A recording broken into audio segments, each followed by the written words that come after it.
Before taking blood pressure, it is important to make sure that the subject has rested for at least 5 minutes, as well as had no nicotine or caffeine in the past 30 minutes.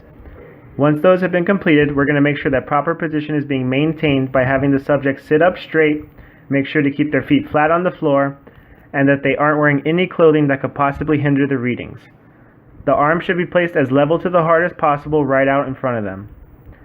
There are multiple cuff sizes to fit all subjects, and when choosing the right one, it is important to focus on the range measurement located on the cuff.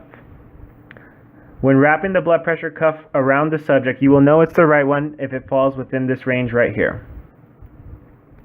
When wrapping the blood pressure cuff around the subject, it is important to make sure that it is wrapped tight enough to stop it from sliding up and down, but not so tight as to cut off blood circulation throughout the arm.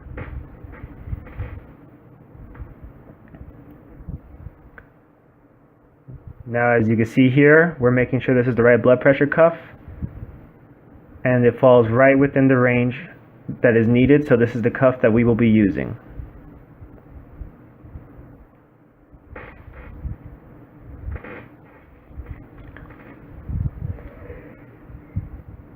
Now, when wrapping the cuff around your subject, make sure that the brachial artery is aligned with where the cuff wants you to place it.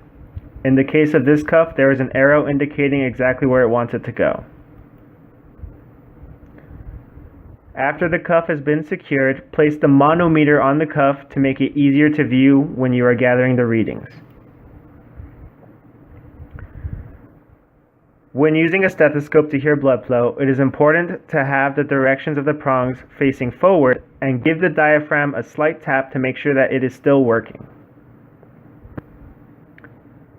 The bulb should be placed on the opposite hand of the diaphragm, and the valve should be maneuvered by the fingers.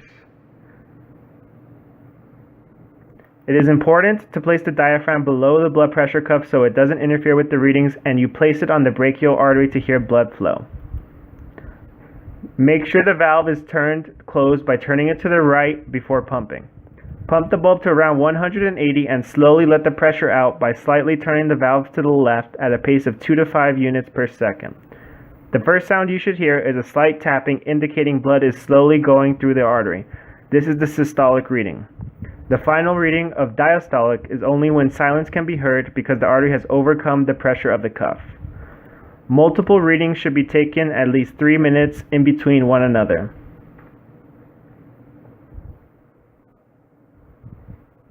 And here are the different categories for blood pressure. The higher the values, the more likely that they have high blood pressure.